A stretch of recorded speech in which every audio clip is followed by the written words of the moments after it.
नमस्कार, आप देख रहे हैं न्यूज़ पीआर। मैं हूं आदेश पुरी। आज 15 जून है और इस वीडियो में हम चर्चा करते हैं देश और बिहार से प्रकाशित होने वाले समाचार पत्रों की वैसी खबरों का जिनका सीधा संबंध आपके और हमारे जीवन से है। चलिए शुरुआत करते हैं। सबसे पहली खबर हमने लिया है दैनिक जागरण के नेशनल एडिशन से, जिसमें दिया है कि महामारी के चलते मई में रिकॉर्ड महंगाई। आपको बताएं कि कीमतें जो हैं वो बेकाबू हो गई हैं। 12.94% के सर्वोच्च स्तर पर पहुंच गया है थोक महंगाई दर। खुदरा महंगाई दर भी रिजर्व बैंक की ओर से तय अधिकतम सीमा के पार पहुंच गया है। पेट्रोल डीजल के दामों में लगातार वृद्धि से हाथ के बाहर जा रही स्थिति, खाने पीने की चीज़ें हुई महंगी, मैन्युफैक्चरिंग की राह में भी मुश्किलें, बढ़ती कीमतों से घटेगी खपत, इकोनॉमी रिकवरी पर पड़ेगा दुष्परिणाम। तो अब जो साइड इफेक्ट हैं वो लॉकडाउन के वो अब आने शुरू हो गए हैं। वही अगली खबर हमने लिया है दैनिक जागरण का नेशनल एडिशन से ही। ताजमहल समेत एएसआई यानी कि आर्कियोलॉजिकल सर्वे ऑफ इंडिया के सभी स्मारक कल से खुलेंगे। केंद्रीय मंत्री प्रहलाद पटेल ने ट्वीट कर दी जानकारी। पर्यटकों को कोरोना नियमों का करना होगा पालन। आपको बता दें कि जितने भी एएसआई के देश भर में जो स्मारक हैं वो कल से खुल जाएंगे, 16 जून से खुल जाएंगे। वही अगली खबर भी दैनिक जागरण के नेशनल एडिशन से। 2030 तक 2.6 करोड़ एकड़ बंजर जमीन का पुनरुद्धार होगा, ऐसा प्रधानमंत्री नरेंद्र मोदी ने कहा है। पीएम की दूरदृष्टि का ये परिलक्षित करता है। मोदी ने संयुक्त राष्ट्र में किया वर्चुअल संवाद, कहा भूमि को नुकसान से बचाना मानवता की सामूहिक जिम्मेवारी। वही अगली खबर G7 से संबंधित है। दैनिक जागरण के नेशनल एडिशन से लिया हमने। G7 देशों की मुहिम से दूर होगी कच्चे माल की कमी। आपको बता दें कि भारत में वैक्सीन निर्माण बढ़ाने में मददगार होगी घोषणा। गरीब देशों को 100 करोड़ वैक्सीन देने में भारत की अहम होगी भूमिका। और आपको बता दें कि रविवार को ब्रिटेन में संपन्न G7 देशों की बैठक में जो फैसले हुए वे भारत के लिए काफ़ी मुफीद साबित होने जा रहे हैं। खास तौर पर जिस तरह से G7 ने दुनिया के गरीब देशों को 100 करोड़ कोरोना वैक्सीन उपलब्ध कराने की मुहिम की शुरुआत की, उसे अंजाम तक पहुंचाने में भारत को महत्वपूर्ण भूमिका निभानी होगी। वही अगली खबर भी दैनिक जागरण से। ओबीसी आरक्षण के उप वर्गीकरण में लगेगा वक्त। कोरोना संकट के चलते राज्यों के साथ फॉर्मूले पर नहीं हो सका अंतिम चर्चा। जस्टिस रोहिणी आयोग ने 11 राज्यों में बनाई थी योजना, और जो ओबीसी है उसके उप वर्गीकरण का भी विचार चल रहा है और अंतिम इस पर कोई भी बात नहीं हो पाया है। तो रायशुमारी चल रही है राज्यों के साथ और इसमें अभी वक्त लगने की संभावना है। वही अगली खबर भी दैनिक जागरण से। 25 जुलाई के आसपास हो सकता है जेई मेन। आपको बता दें कि अगले हफ्ता तक ऐलान संभव। रद्द की गई चौथे सत्र की परीक्षा भी 1 अगस्त से कराने की तैयारी। संक्रमण की रफ्तार में गिरावट देख एनटीए ने योजना बनाई, नीट थोड़ा बढ़ सकता है आगे।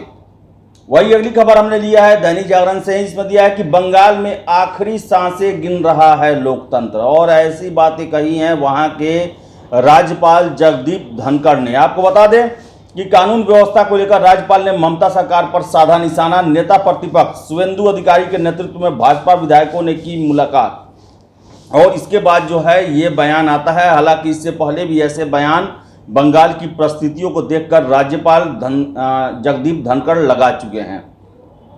वही अगली खबर भी हमने लिया है दैनिक जागरण से, जिसमें दिया है कि कोर्बेवैक्स का औपचारिक ट्रायल शुरू। 30 की हुई स्क्रीनिंग। ट्रायल के लिए आगे आए 30 लोगों में से 7 में पाए गए सक्षम। आपको बता दें कि बाकी लोगों का तीसरे चरण के ट्रायल में किया जाएगा शामिल। तो आपको बता दें कि कोर्बेवैक्सीन का औपचारिक ट्रायल शुरू हो गया है। वही अगली खबर हमने लिया है दैनिक जागरण से। इसमें दिया है लागत घटाने और उत्पादकता बढ़ाने के लिए कृषि मशीनरीकरण पर जोर दिया जाएगा। खेतों की आधुनिक मशीनों के लिए केंद्र की ओर से राज्यों को मिल रहा सहयोग। चालू वित्त में कृषि मशीनीकरण उपमिशन के तहत कुछ राज्यों को दी गई पहली किस्त। छोटे और सीमांत किसानों तक मशीनों की पहुंच सुनिश्चित कराने का प्रयास किया जा रहा है ताकि कृषि में लागत घटे और उत्पादकता बढ़े, और इसके साथ ही साथ किसानों के आय में 2 गुना वृद्धि हो सके। वही अगली खबर जनसत्ता से। देश में सोमवार को कोरोना के 59,000 मामले दर्ज किए गए। सबसे ज़्यादा तमिलनाडु में 12,772 लोग संक्रमित। देश में 2714 लोगों की कोरोना के कारण मौत भी हो चुकी है। आपको बता दें कि देश में कोरोना विषाणु संक्रमण की दूसरी लहर अब पूरे देश में कम होते जा रही है। सोमवार को सिर्फ तमिलनाडु में 10,000 से अधिक मामले दर्ज किए गए। वही अगली खबर भी जनसत्ता से, चार धाम यात्रा की आंशिक मंजूरी। उत्तराखंड सरकार ने सोमवार को चार धाम यात्रा आंशिक मंजूरी से शुरू करने का फैसला किया। इसके तहत जिन जिलों में चार धाम स्थित हैं उन जिलों के लोगों को कोरोना निगेटिव रिपोर्ट के साथ मंदिर के दर्शन की अनुमति दी जाएगी। वही अगली खबर हमने हिंदुस्तान से लिया है। इसमें दिया है कि अनलॉक 2 प्रतिबंधों और छूट पर आज होगा फैसला। सीएम मंत्रिगण और पदाधिकारी से विमर्श कर लेंगे निर्णय। पाबंदियों में आगे कोई विशेष छूट नहीं मिलने के आसार हैं। वही अगली खबर भी हिंदुस्तान से, राहत की बात है। 23 जिलों में 10 से कम तो 4 जिलों में एक भी नहीं मरीज मिले। कल कोरोना संक्रमित 324 कोरोना संक्रमित मिले पूरे बिहार में। 851 लोग पिछले 24 घंटे में स्वस्थ हुए हैं और 13 लोगों की इसके कारण मौत हो गई है और 98.01 रिकवरी दर हो गया है और 0.30 से घटकर रह गई है संक्रमण दर। तो लगातार बिहार में कोरोना कमजोर पड़ते जा रहा है, लेकिन एहतियात बरतना अभी भी बहुत जरूरी है। वही अगली खबर हिंदुस्तान से ही, बैरिया से नालंदा से एक पूरा जमुई और नवादा की बसें आज रवाना होगी। आपको बता दें कि नवादा, नालंदा, शेखपुरा और जमुई जिलों के लिए मंगलवार से पाटलिपुत्रा बस टर्मिनल बैरिया से बसों का परिचालन होगा। इससे पहले 30 बसें इन जिलों के लिए रवाना की जाएगी। हालांकि अभी कई तैयारियां अधूरी है जिसे प्रशासन पूरा करने में जुटा हुआ है।